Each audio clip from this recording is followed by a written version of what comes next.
Welcome to Philly Coco Presents Side Project Spotlight, episode 91. This is a developer's journey to making cool stuff. I am Kotaro. I'm Steve. And I'm Aaron. And we are Philly Coco, a Philadelphia-based Coco Heads community focused on Apple development that primarily, but not exclusively, means iOS, Mac, tvOS, watchOS, and visionOS development. Philly Coco's true desire is to take you higher on your own developer journey. We had just recovered from our WWDC video binge for last week, I assume. Yeah. Everybody's caught up. Well, they've watched all the WWDC videos. Not all, but a lot. I was sick all last week. You might hear a little bit of my voice, so I didn't get nearly as much done as I wanted to. Really sucks to get sick during Dub. But I blame my baby nephew because he's just a germ factory. Well, they all are. Those kids, those crazy kids. Yeah, but my immune system is going to be like super strong. When I worked for a year at a elementary school, and I was in a kindergarten classroom, and I got really sick, and then I just didn't get sick for 2 years or something like that. So, I'm hoping that happens this time.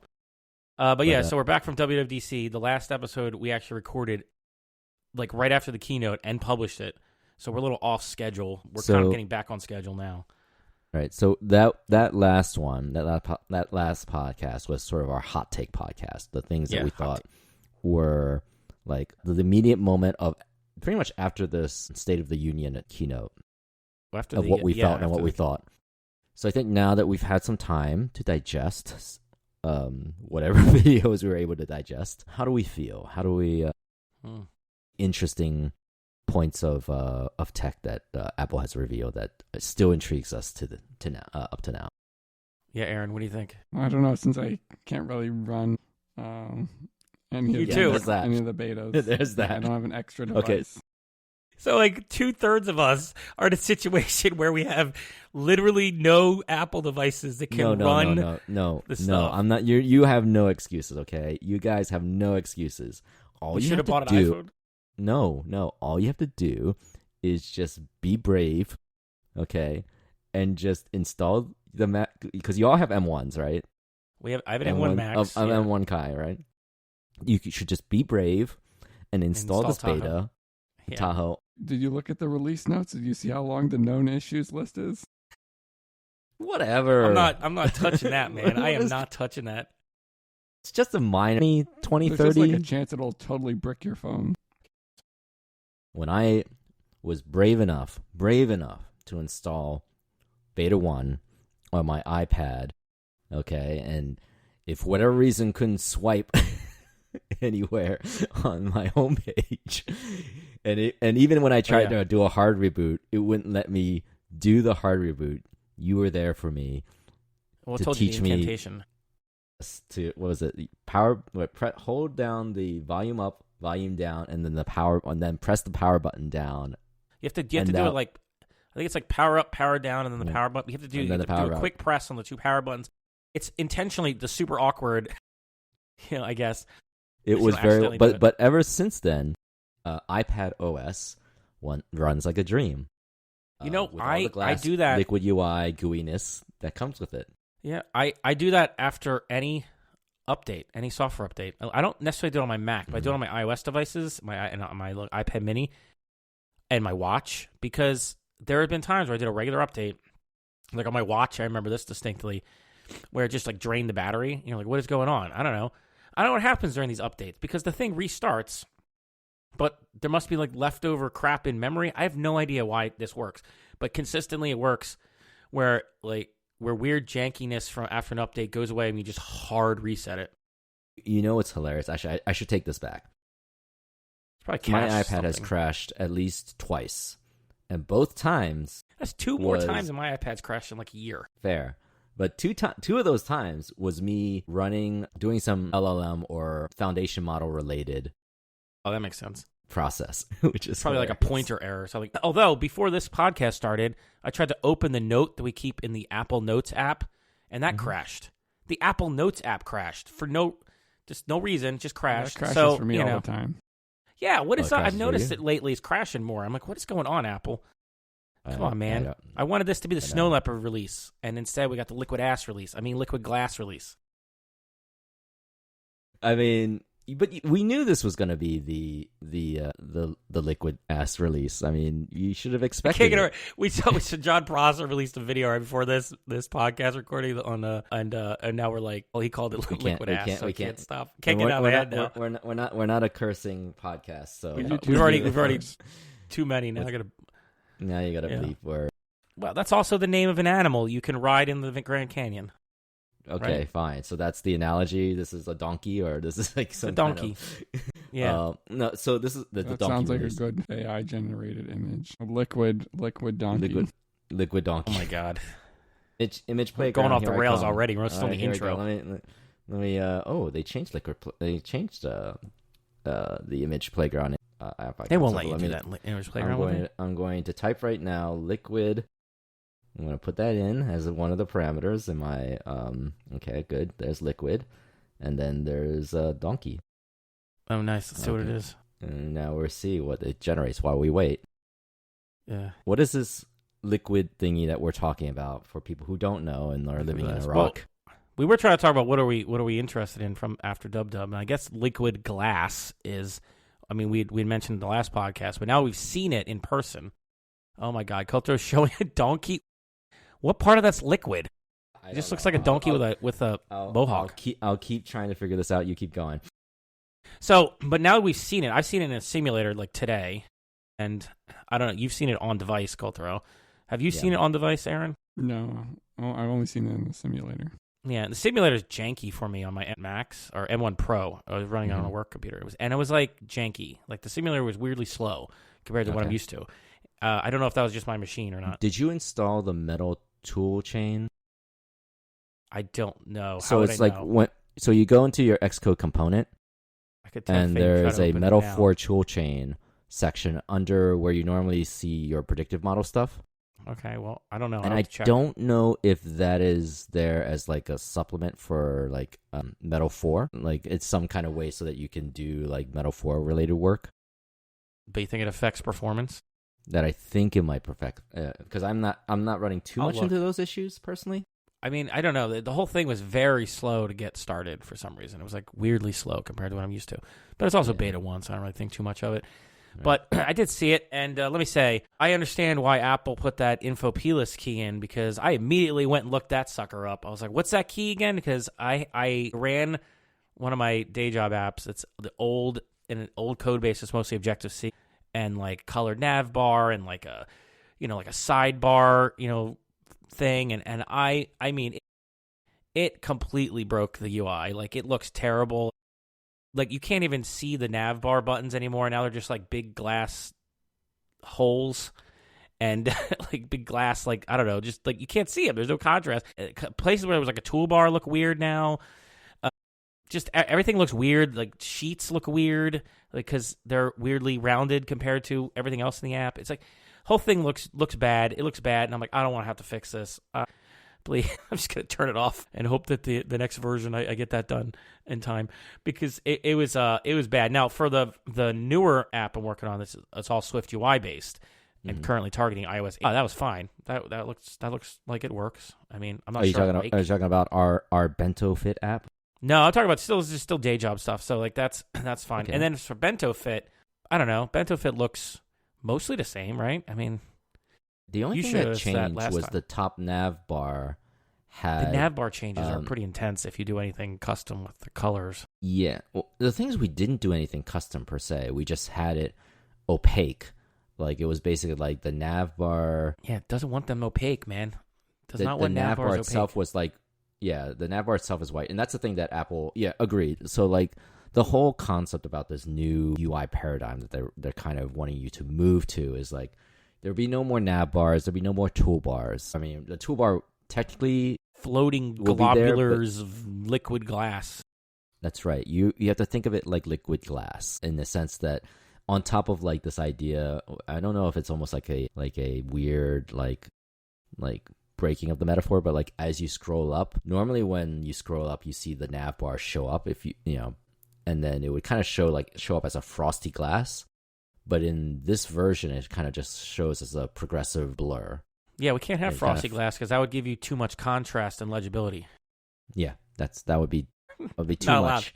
allowed. We're in the beta 1 of iOS 7 stage of iOS 26, where they've gone too far in the transparency, and you can't read anything.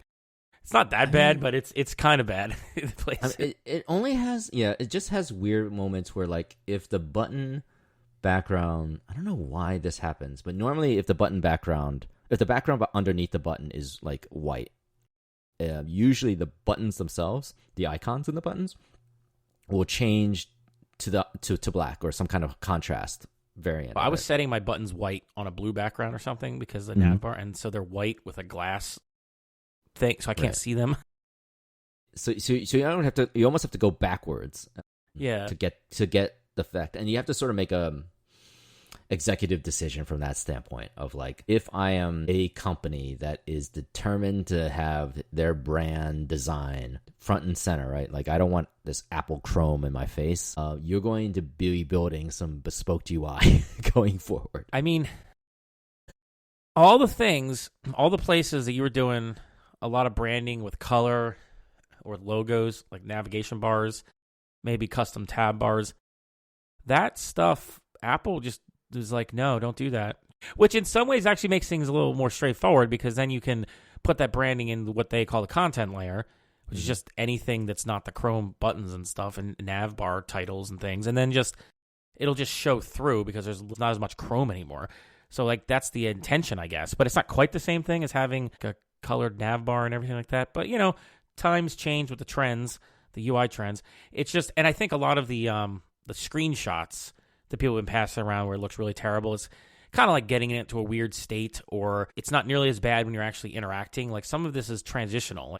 If you're scrolling or something, you can definitely get the buttons to look weird, but are you trying to read the buttons while you're scrolling? You know what I mean? Some of this I feel like is edge cases, and some of it is definitely bugs that Apple even they said they're going to fix. I mean, they're going to, or like they send in reports, and they're still tweaking transparency levels or contrast or something. So we will see. But adapting to liquid glass is going to be either very annoying or very easy. Depends on how old your code base is and how much customization you did. And that is why Apple has this get out of jail card where they're like, we have to do this. I don't remember them ever doing this like this before. They didn't give us an opt-out for iOS 7, right? We were stuck with that. I'm pretty sure they said it's only good for this release. Whatever, iOS 27, it's going to be like, if you don't liquid glass, then it's your ass. Yeah, okay. We will see. We will see, because there is a lot of old apps, and I don't know, man. They can stay old. They can stay old. I mean, they can stay old. Well, if only you can't. Aaron's right. Eventually, you're going to be your app, because Apple's going to be like, you can't use the old SDK anymore. You must use a new one, and then at that point, you have to do an update to your app, like a bug fix or something, and now you're oh crap, we got liquid glasses leaking all over my UI. What am I going to do? I didn't fix it a year ago. So I have in my day job, I'm hoping that the new version I've been working on for a long time will replace it by then, within a year.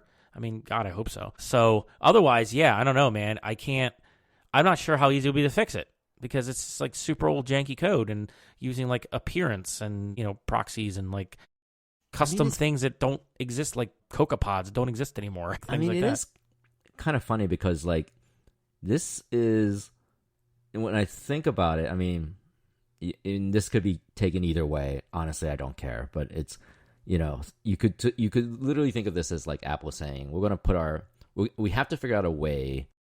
Like for the longest, I feel like they were content with like, okay, like our stuff looks like Android. It's kind of gotten to a point where like you can put the two phones together, and you can one has like round icons and one has like, maybe that's why Apple refuses to give us round icons that people seem to want. Well, the other thing too is like, okay, it's like what, like I think with Google I/O they just announced their new material design, right, system. Did they? I thought it was just all AI stuff. No. There's a new material design system. I forgot the name of it. I think it's something called Material Express, or something of that nature. Looks great, actually. It's a very expressive design. It's very similar to Apple in the sense like its corners are much more rounded. Because is it Material 3 expressive? Yeah, I think that's the term. It kind of like if you took like the groovy disco era and you brought it forward in like a UI. That's kind of what it feels like. It's much more customizable, much more playful, I guess, for lack of a better word. It's a little friendlier, obviously rounder. The caveat is that it's flat. It's the same flat design in the sort of material world. So it doesn't try to be like processor intensive, right? Versus like, or GPU intensive. Like the intent is to be more expressive, and the animations, the transitions, the pop, if you will, all happens on the animation kind of layer. The animation of these buttons and their sort of UI transitions with liquid. It's liquid glass. John Prosser has poisoned our minds. Oh my goodness! I need to put soap in my mouth or something. But yeah. With liquid glass, I think it's like, okay, remember that thing called metal shader? Let's do that, but like at the system level. Let's do refractions. Let's do like warp, and let's do stuff that is going to be hard to replicate. It's on lower end Android devices. I don't know if that was their main reasoning, but maybe it definitely is.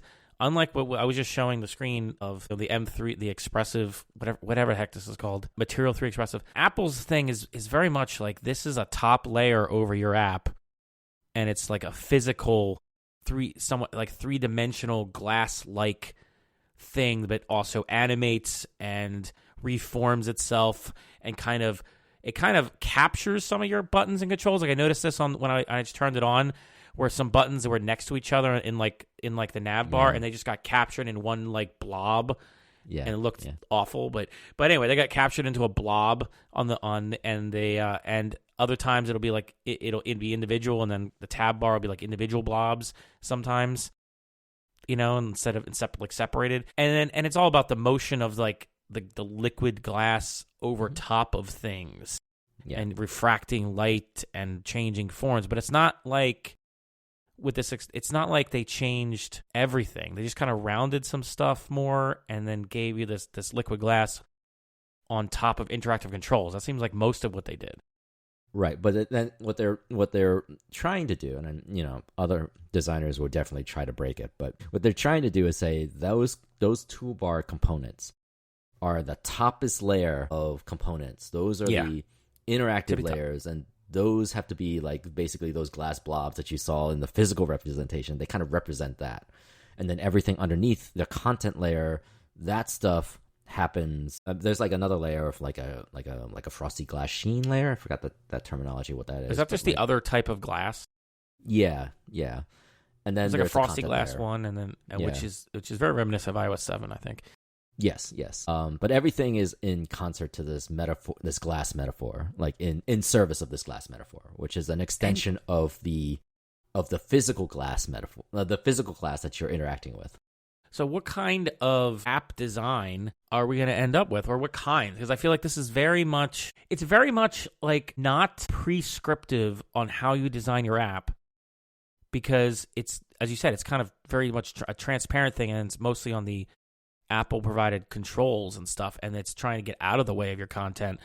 But so it's like, what kind of design shifts do you think we're going to see to adapt to liquid glass to make it look good? Because not everything looks good with this. Old designs, like I said, like a nav bar that's colored, does not work with this design at all. No. And custom tab bars do not work with this design, unless you put a lot of work in, I guess, after this. But they don't work. And so buttons, like a lot of buttons, don't really work if you did anything really custom with them. So I don't know. You as the designer have a choice, depending on what your app's personality is, right? Like in our case, for Bento Fit, we already had built sort of a skeuomorphic design of like almost like a Honeywell looking, dashboard, or Tron, depending if you're in dark mode. But so now we might look at it and be like, okay, well, how do we fit? Do we need to even fit a glass button on top of a bento box, basically, or do we just need? Or do we need to do something that's more bespoke to the app? Do we make our own custom button, basically? Yeah. That's the basic choice. Yeah, the glass button, it does seem a little out of place. But it's not a lot. I mean, No, I mean, in our case, it's not terrible because I don't think we're not doing anything. It's weird because I haven't really pushed it to a point where like I can have the nav bar underneath my, the scroll view go too far underneath the nav bar button yet. Yeah. So I won't know for sure if that warpy glass effect is going to happen. We might want to change it so maybe we get rid of the border and have the entire screen have that shader effect and just kind of in a way flatten it so that the 3-dimensional glass stuff is on top. Looks a little more contrasty. I don't know. I am for absurd shaders. I know. I don't want to get rid of the shaders. I want to keep. I want it to actually have like a flicker going on, man. I want I want like a glow or we would need to push the GPU. Your phone should get warm if you leave this dashboard open too long as a signal to you that you shouldn't be looking at it this long because it's a dashboard.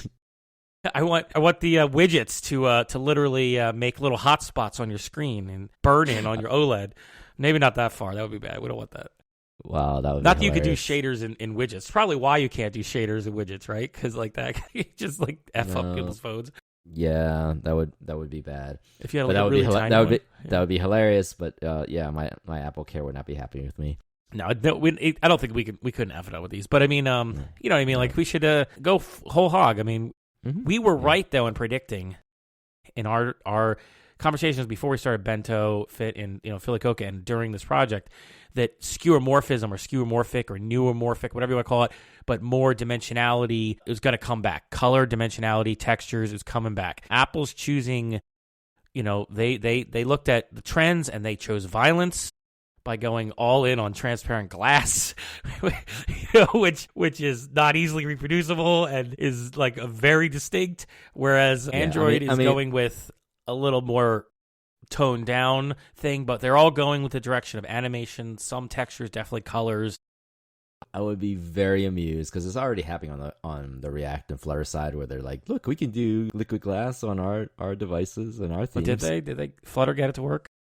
There was a third-party library. It wasn't even in like a big attempt. It was just like to say, hey, it's possible to do it, but there's no test on like performance or like if it's just one button or can you get away with like several buttons at the same time and how hot will your machine get? Yeah, and do it that way. Yeah, okay. Good luck, Flutter guys. I mean, the React Native guys can just like recompile to use the API calls for buttons and stuff. But so they'll get it. I don't know if it'll feel right. I still don't think React Native apps feel right. But even though they are technically using like an Objective-C bridge or something to get to the native control. Yeah. Again, that's another reason why I wouldn't want to use React Native. That's a whole other story. Like I don't want to rely on Objective-C anymore. I feel like it's there. No. It's not going away. But I do feel like that's not where I'd want to build an app that I want to last like 10 years on at this point. Right. Not that, and even though I love Objective-C, but it's over. Gotta move on.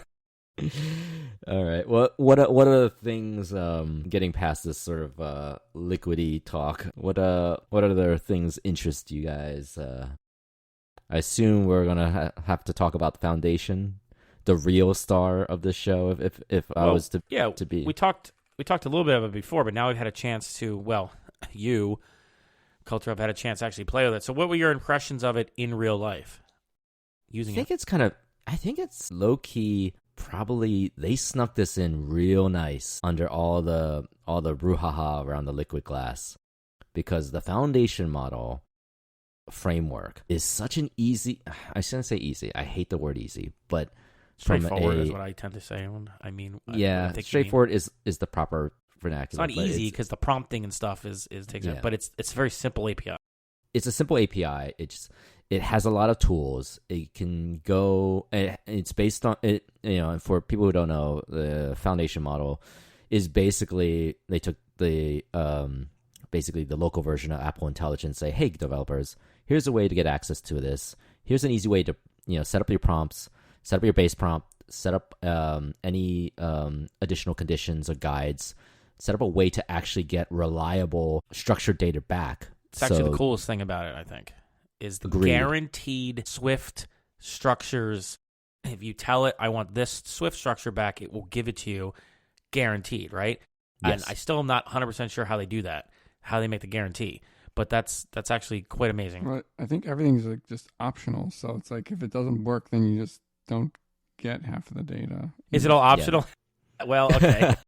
That's okay, maybe not guaranteed, but it's basically like you can set it so like if you say here's this JSON, this is the type of get JSON I want it back as, or you can also give it the struct.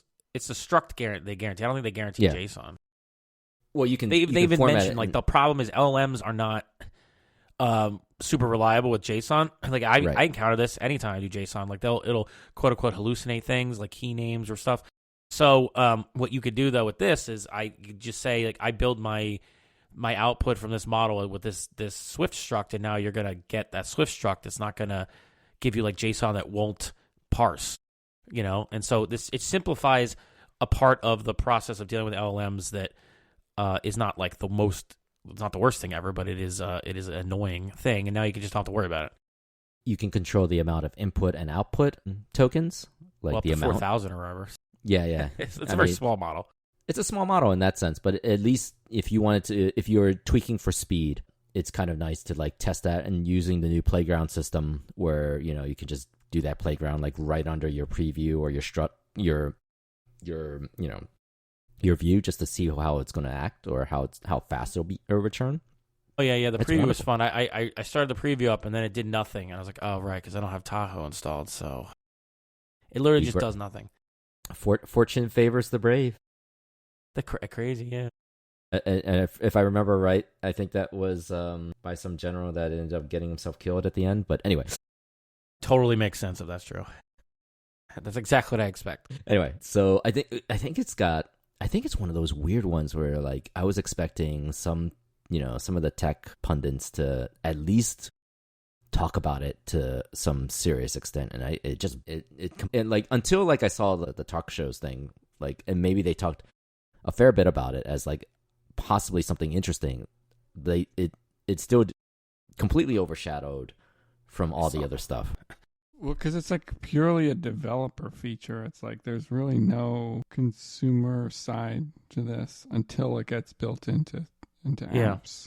And it's a developer feature that if you're already doing LLM-based stuff, you probably look at it with like, well, why is this impressive? Because, you like, get really my low. GPT 4.0 or whatever is way better. Well, right. And the advantage of this is really low latency privacy because it's on device, guaranteed, Swift structures to come back, which is a convenience for Swift developers. But it's definitely not even remotely as powerful as even other models you could technically install and download with part of your app. But then you have a huge model you have to download with your app and, and repeat it with all the apps you'd be downloading. If you're already using an online model, would this replace it? Probably not. I think you'll see hybrid approaches. Like for us, this is great because I don't want to go through the effort of doing online LLM if I don't have to, because as like a 1-person, 2-person, 3-person little side project, that's not hard. Okay, it's not hard anymore, but it's still like one more thing to do, one more cost to take into account. You gotta decide who's going to pay for it. Exactly, like, and this is free. It's like you immediately have to set up a subscription, otherwise it's like you can't do it. Exactly, and it's like so you're immediately adding from an app developer standpoint. There's knock-on effects. There's consequences to doing things with an online LLM, even the super cheap ones, right? And there's consequences to doing a local one that you're downloading. And so this eliminates a lot of those. Like minimum 1 gig download. A minimum, 1 minute. Like that's huge. Minimum. That can obliterate your downloads because people can't download it over like G or whatever, right? So there's trade-offs that I think some of the commentary I know where I saw was like, well, why would anyone use this? And it's like because there's different trade-offs in mobile development, and there's different trade-offs depending on what type of project you're working on. And I do think this is going to be very popular. At least at first, people are going to try it out, and it's supposed to be trained for. It has a decent amount of world knowledge considering how small it is, but it's really for like processing, I think. And, they said tagging and processing text and stuff, even though their example app generates an itinerary. I'm like, Apple, should you really, as your demo app, be generating like things that rely on like, knowledge? Although to their credit, their demo app that generates an itinerary uses at least 2 tools, right? Uses at least 1 tool to get hotel information. So technically, that's actually exactly how you should use it. If you're going to generate like things that are quote unquote world knowledge, you need to give it more up to date knowledge than it has in there. So that one, yeah, I think it's cool. You had to do a few things, particularly when relations to like it gives you weather data, but you need to connect to your thing to WeatherKit. Yeah, WeatherKit, which is another cool little API I've never used. Oh yeah, it's great. I don't know. Is it accurate though? Well, yes, it's accurate. I don't know. It's Some real people data. say it's not accurate anymore. They say there's weather apps aren't accurate. I don't know.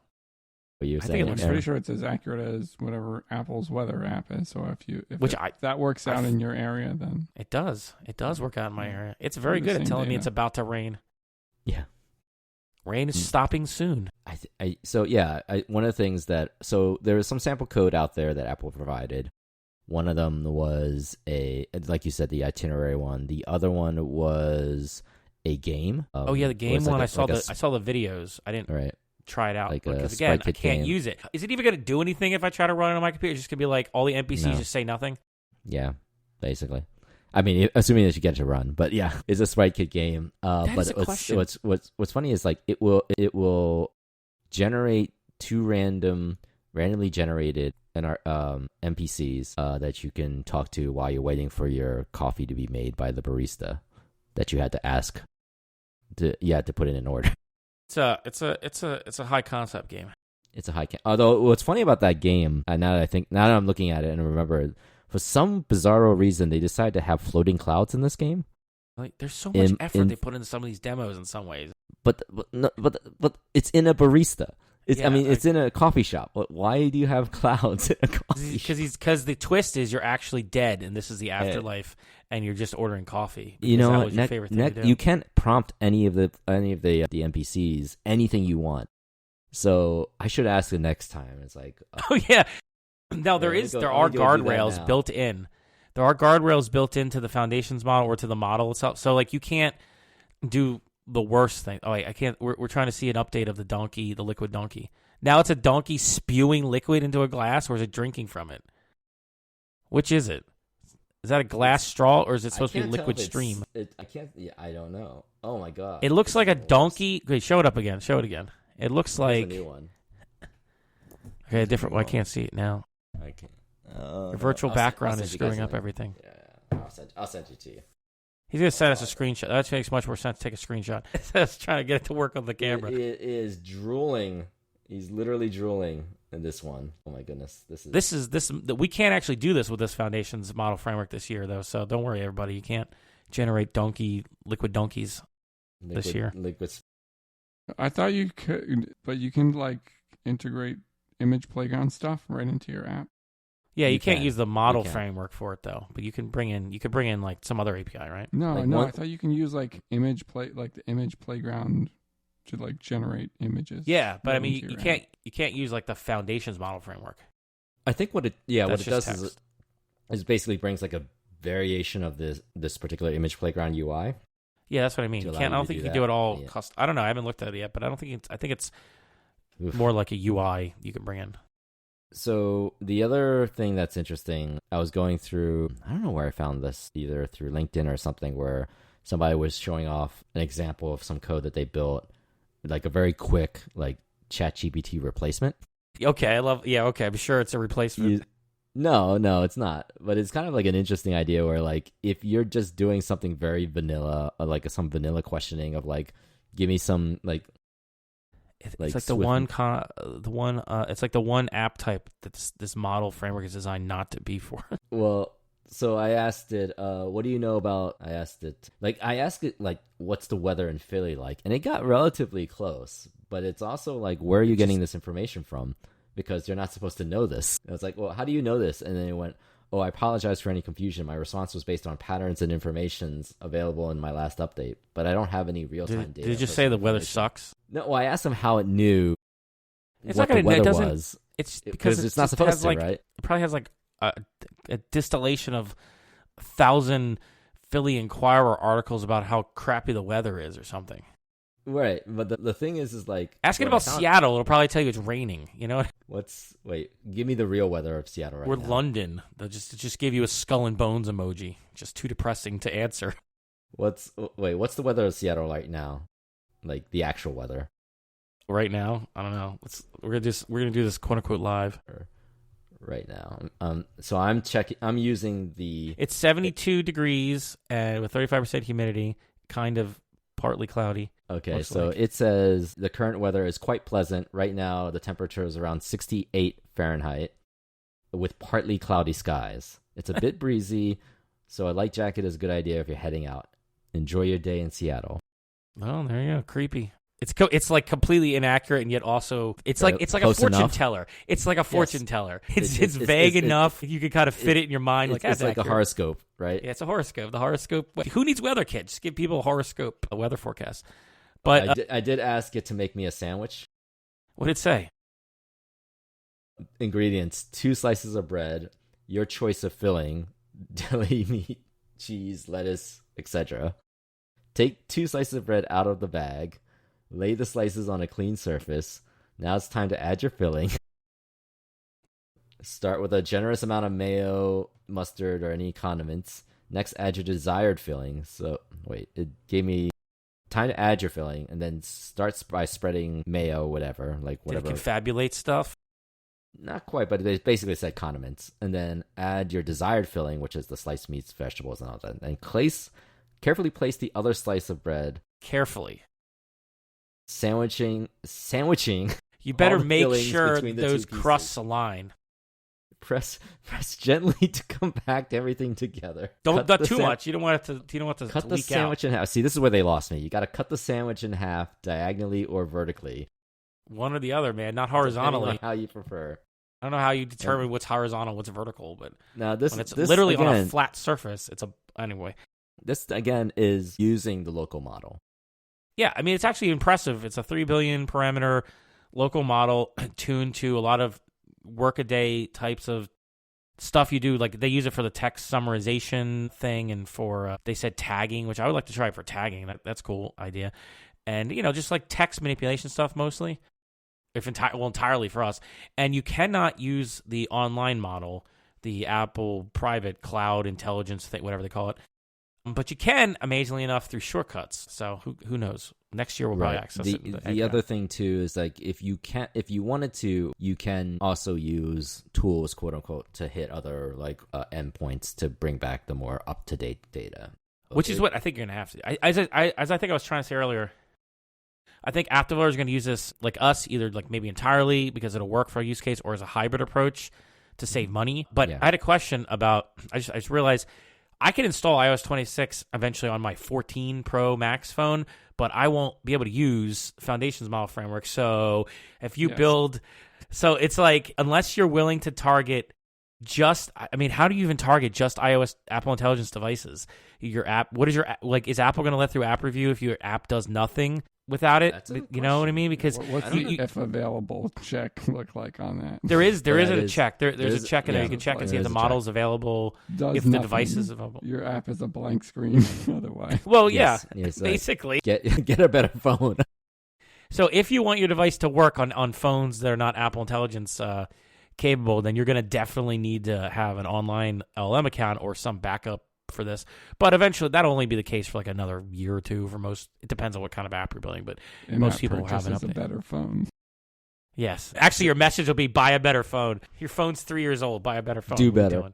Are you poor? Stop being poor. That's what it'll be. Stop being poor, Steve. I'm like, I'm sorry. Well, the beauty is by the time people will have bought the new phone, the model has improved so much that our app will not be as crappy. Like that's the thing, right? Like that'll be the hilarious part is like assuming that with every update or with every significant update, the model improves to some degree.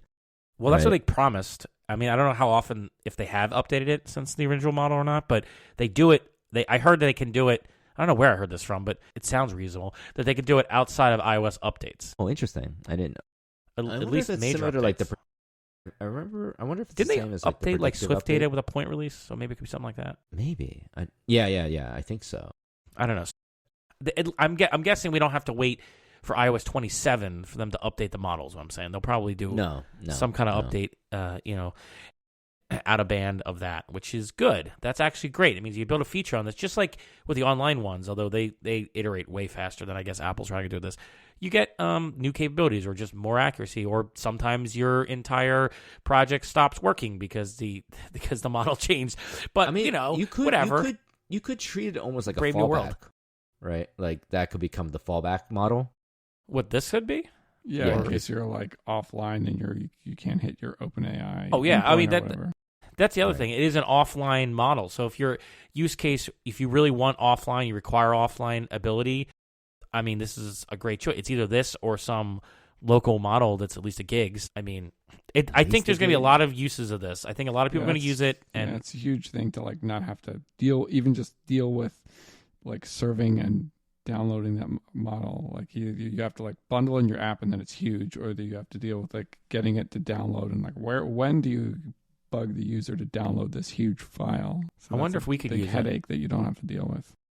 I wonder if we could use it for our app. Which I mean, Bento there's Fit? no reason why not to experiment with it. I mean, I have an right idea that came to my mind. What Although this requires more work on the back end, we have to do. So, what if you ask it for like you tell it the kind of dashboard info, the kind of like fitness journey you're on, whatever, and then gives you a recommendation for what kind of dashboard elements to show. Oh, that's a good point. Yeah, that's definitely. I don't know. But that means we have the to implement quality a whole of the bunch stuff more that you would get, but yeah, it'd be fun. We'd give it a See. list of what's available in the app, Course, and then of course.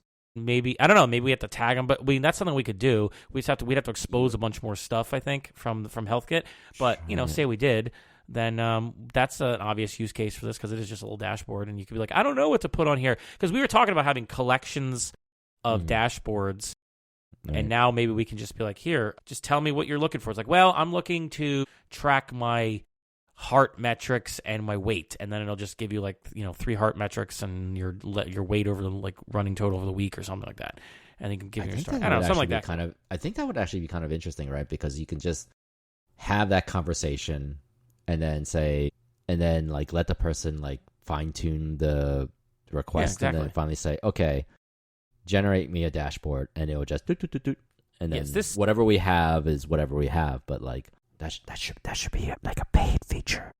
Yeah. Well, I mean, is that fair? Because you also have to not be poor to be able to use it. Listen, you have to have it on. Unlike I can't even. Do it. You may That'd be funny. poor, We should but release you'll be this. much more healthier. How's that? Have a good enough phone. We're gonna release this app. We're gonna release this app, okay? And I'm still not gonna be able to run all the features because I won't have a phone. Unless I go and buy an extra phone, because my plan was to upgrade with the next phone, that iPhone 17 or 26, whatever we're gonna call it. In theory, right, you will be able to, once you're upgrading your phone, technically we'll be releasing this app at the same time. Wait, when did they release iPhones? Well, they would release this. They would release. Well, I would say technically. Don't they do the update before the iPhone comes out? They do the update before. Usually, but pretty we would close. release. Like a week. Yeah. But at that point, you would have already been brave enough to install this app on Tahoe, and I'm assuming once it's on Tahoe, you'll be able to run this stuff on the simulator and see it. Actually, okay. That's a bad assumption, I admit, but I have no idea. We'll find out. I mean, is it the same model on macOS? The same 3 billion parameter model? You think it could do more? That's a good question. I don't know. That is a good question. I don't know either. I can't imagine why it wouldn't be larger, but because it costs. They want to be consistent. Yeah, they want consistent experiences. Maybe in some future you. release they'll give you options because you can download whatever local model you want, but yeah. Well, I don't know if they're going to make their own variations that are part of the system. Look, man, the rumor is that the next like iPhone 17, at least the Pro models, might have 12 gigs of RAM instead of 8, which I think is what they have now. I mean, I feel like, is the future just going to be Apple just increasing RAM and just filling up the disk space with these LLM models every release? So you have less and less space for your that's the reason everything's in the cloud. It's a giant conspiracy. Apple knew. Put everything in iCloud, pay them extra to get a terabyte of space and just offload things over high-speed 5G. They know majority of the people. Your phone is just an LLM device. That's all it is anymore. It just holds, has enough RAM, processor, and storage for a giant LLM model. That is definitely what the LLM companies would want. And I know, I feel like that would autocomplete all the things. Stochastic parrot for everything. Right.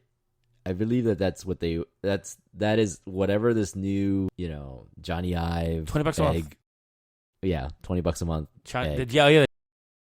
The egg necklace. There was that Joanna Stern interview. I haven't seen the whole thing, but I saw a snippet about the Apple AI stuff. I think it was, and they did mention, she asked about the Johnny Ive thing, and they're like, yeah, well, we already have like a device that has like a microphone and could be as a screen, it could be aware of you and your environment through audio, and it's on you all the time. If you need to do video or like visual, you have this thing in your pocket. And I'm like, yeah, exactly right. I'm not sure what this Johnny Ive thing's going to be, but it's going to be an uphill battle to get people to buy another device to carry with them or whatever. Also, if you come to my house, you come to me wearing something that's just recording everything around you all the time, I'm not down with that. Stern, she's writing a book apparently about like living with AI stuff, and she was testing some of these devices that you just wear and they record your entire life like 24/7. And she was like, her family didn't want her around with it on. I was like, yeah, It's kind of I don't either. I don't know where this stuff's going. But if Apple made it, I think more people would actually adopt that kind of thing because they have more trust that it's staying private. But I don't care. I don't care if it's just on my device. I honestly don't want anything recording 24/7 what I'm doing, like to that extent, like What a audio and waste stuff. of- That's a little creepy. Even though we have things that have microphones, I just trust they're not actually recording everything all the time. Maybe I'm naive. But I want to live in my fantasy there. I mean, until something breaks the fantasy, or Yeah. we just have. I trust that's all we- Apple's not actually recording everything we're saying right now. Not that it matters. We're going to put this on the internet, so. Exactly. But the Foundations model framework is the highlight, I think, of the whole dub, and I think we have a special announcement regarding this, right? If you want to learn the Foundations model framework, Yes, if you want to learn, our good friend Muhammad Azam at azamsharp.com, he has an online course that he's offering to. You can either subscribe for $30 a month or buy the course flat out for $200. It's kind of a living course. It's a work in progress, but with Azam, it's going to be good. The interesting thing is he actually had this offer that he's doing for 40% off coupon that will have ended by the end of, I think, June 20th. And he said, you know what? For you guys, we got an exclusive. nice. So with that, with Philly Coco, you have a coupon code. You just type in Philly as your coupon code, PHILLY, and you'll get 40% off. I don't know if it has to be all caps. It's all caps in the show notes. Yeah. Keep it. Yeah. If it doesn't work, do it all caps. Yeah. If it doesn't work, it's all caps. And Azam is not actually sponsoring us. I know it sounds like a sponsorship, but we're not actually getting anything. We're just doing this for the community of Philly developers here because we've talked about Azam before in the past and we appreciate his stuff. We wanted to have him on, but we couldn't make the scheduling work. So hopefully in the near future, he can come and talk about his experience with this because he's already published like a video, hasn't he, with this stuff? And as you said, he has a whole course, but he has like a free video, I think, on YouTube or something. On YouTube. So that'll give you a taste. We'll have the links on our notes, in our notes. And this particular coupon code though will expire July 1st, 2025. So we'll keep promoting it until end of July. That's right. I guess that counts as our side project shout out this week too. Yeah, exactly. We're like out of order. That technically is our one more thing. That was our one more thing. Well, So it made more no sense more to thing. be around the Foundations model part of the talk, which is the you of this whole episode. Indeed. So, before we wrap up, we should at least identify one little thing that you and I had joked about, Steve. But I had towards the end of the day of like the WWDC thing, I had asked you, I was like, are we now iOS 26 exclusive? Oh yeah, we went so far as you made a change, you put a PR in, and I was about to click the button, then you were like, wait a second, if you do that, then we can't actually run it on our devices because none of us have it installed. You're like, good point. So, I don't know. I feel like probably we will be iOS 26 exclusive, but not until later in the summer when we're brave enough to update our devices, our iOS devices anyway. So if you're keeping track of our schedule, we originally were supposed to have a TestFlight build by WWDC. We are moving this date to have the functional parts of it working by end of July. or maybe even mid-August. I would even give it as far as that, because mid-August is when I would suggest us to reevaluate upgrading ourselves to iOS 26 to get everything working exclusively on iOS 26. Do whatever features, iOS 26 features, exclusive features we need to do, so that by September, testing, debugging, refinements can all happen at that month, for which then... Yeah, so that would be when we have TestFlight? Yes, exactly. And that will be when we have TestFlight. Yeah, so this is an awkward year for me, because I didn't buy an upgraded phone last year like I probably would have if I wasn't so underwhelmed by it and the Apple Intelligence rollout hadn't been so pointless for me at the time. Like, if they had this API last year, I would have bought a phone. Oh my goodness. But now it's like a few months before the next iPhone. It has a lot of updates I want, and they cost like, as much as a used car used to cost in 1985. I guess it'll be telling, like, how well, because if you upgrade, like, the only thing that you won't get, at least on that phone, is Apple Intelligence, right? I will get Liquid Donkey though, right? You will get the Liquid Donkey. Yes. New name of the title. Liquid Donkeys, man. That's our take. Oh man. Jeez. But yeah, we're bad people. But I think we do. Apple will never let us. They'll never come on the podcast. Craig Vitterke's never coming on this podcast. No, that's fine. For many reasons, but Yeah. But let's are we in agreement on this new schedule? Yeah, I mean, we have to get it timeline. Done. Yes. Yeah. Let's get it done. The liquid glass stuff, we have to adapt to it, and I really want us to just cram in there a totally like pointless foundations model function. Just get it in there so we can say that we have one. See, now I'm the one with the scope creep. Oh my goodness! And we have to update our design to work. The thing that actually is interesting to test out is that idea of like basically the onboarding. The onboarding will be our onboarding could be done with our this, angle with to foundations. Yeah, just like tell us something. Tell us what you're looking to do. Like, and if you have a poor person's phone like myself, and like if you keep your phone, if you can't, if you get poor, we'll give you built-in options like we were originally planning. Yeah, if you're like a normal person, haven't upgraded your phone in like 3 years. Yeah, then you just get to pick from one of the 3 or 4. Yeah, exactly. We'll do 3. We should put our faces in there too. So like slacker, like a goofy face, couch potato. Yeah, like what's the other one? Let's have goofy faces for all of them. I don't know, or we'll use Genmoji. The Genmoji thing, whatever. What is the image playground to make horrible avatars of ourselves for each one of them, and then we could be we're just gonna keep using the Apple tools until we convince ourselves they're good. What do you do we get like Stockholm syndrome, whatever it's called? What would you call yourself, Steve? Like in terms of like your level of fitness, like in the scale of like if I'm couch potato, what are you? Working on it.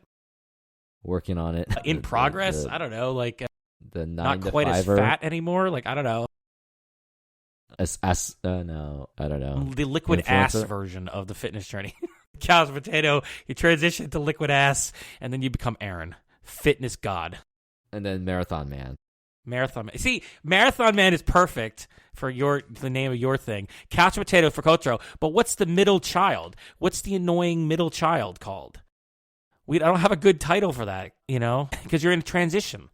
We want to achieve Aaron level of fitness godhood, but what do you when you're in the middle? Because in the middle is a vast territory of various levels of fitness and not fitness. Planet Fitness. Yes, Planet Fitness. Actually, we can't use that because it's the name of a gym, but it's actually kind of funny because that's like the gym everybody goes to, and they're like, "I'm going to go to the gym and it's cheap," and then they never go. It's Planet Fitness.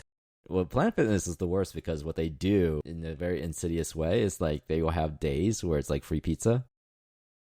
Greatest thing ever. And think about it. For your gym. Like free pizza and free bagel. That's like those are the 2 days. And guess which days are the most packed. Oh yeah. Well, those are the cardio days, man. You need some carbs after that. For sure.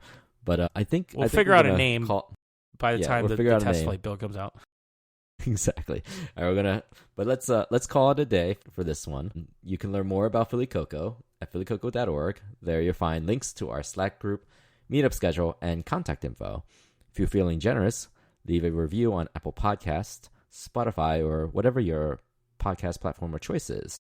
And please share us with all your developer friends. And one more thing. We already used up the one more thing, but just a reminder, AzamSharps.com coupon code Philly. What are the other things? This is a wonderful online course. Check it out. We'll have links in the show notes. Till then, good luck on your own developer journey. We will cheer for you always. You will get the liquid donkey.